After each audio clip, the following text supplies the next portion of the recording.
एक बार एक भगवान के भक्त थे और नेवी में थे। मर्चेंट नेवी से जा रहे थे एक शिप के द्वारा और भगवान को प्रार्थना कर रहे थे कि मेरी यात्रा अच्छे से हो। अचानक रात को बहुत तूफान आया। समुद्र में तूफान आने के कारण में समुद्र जो था बहुत खौला और जो उसकी शिप थी वो शिप तहस नहस हो गई। वो भी समुद्र में गिर पड़े और पता नहीं भगवान को पुकारे। और जब सुबह उन्हें होश आया तो एक टापू पे उनको होश आया। उन्होंने इधर उधर देखा, कोई नहीं था। उन्होंने भगवान से प्रार्थना की कि प्रभु आपने मुझे कौन सी विपत्ति में डाल दिया। अरे इतना अच्छा शिप जा रहा था, शिप में से गिरा के कहाँ पे आपने मुझे पहुँचा दिया। थोड़ी देर गए, इधर उधर घूमे, लेकिन देखते हैं कुछ बहुत भूख लगी है, बहुत प्यास लगी है, लेकिन कुछ खाने पीने की व्यवस्था नहीं है। तभी उन्होंने देखा, भगवान को प्रार्थना किया, पास ही एक उनको मीठे पानी का तालाब मिल गया और वहीं पे पास में कुछ फलों के वृक्ष मिल गए। भूख और प्यास का निवारण हुआ। तो अब सोचे अब रहने की व्यवस्था क्या होगी। तभी उनको थोड़ी दूर में लकड़ियाँ वगैरह और पत्ते वगैरह मिल गए। उन्होंने उससे कुटिया बना दी। अब वहाँ रहने लगे, लेकिन रात दिन भगवान को कोसते, भगवान तुमने मेरे साथ ऐसा क्यों किया।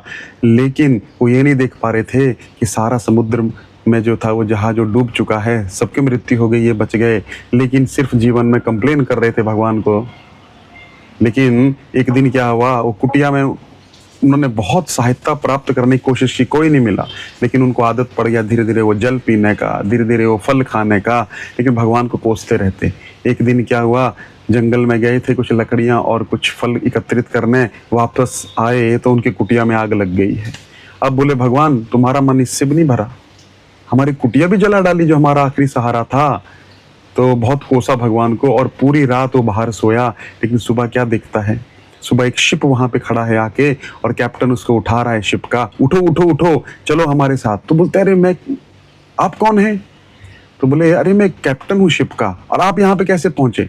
बोले आपने सिग्नल दिया ना। बोले क्या सिग्नल दिया। अरे रात को मेरा जहाज यहाँ से गुजर रहा था तो मुझे आग दिखाई दी, तो मुझे लगा यहाँ पे कोई ना कोई व्यक्ति होना चाहिए जिसे हमारी सहायता की ज़रूरत है, इसलिए मैं यहाँ पे आया और वो सहायता मैं यहाँ पे आपको दे रहा हूँ, चलिए हमारे साथ। तो आदमी को समझ में आया कुटिया जली क्या थी, वो भगवान ने उसको सहायता किया था। इसी प्रकार हमारे जीवन में बहुत सारे अनिष्ट जो हमको लगते हैं वो अनिष्ट नहीं है, भगवान श्री कृष्ण के द्वारा हमारे लिए एक प्लान है, उसको समझना चाहिए और भगवान पर विश्वास रखना चाहिए, थैंक यू करना चाहिए। बहुत बहुत धन्यवाद। हरे कृष्ण।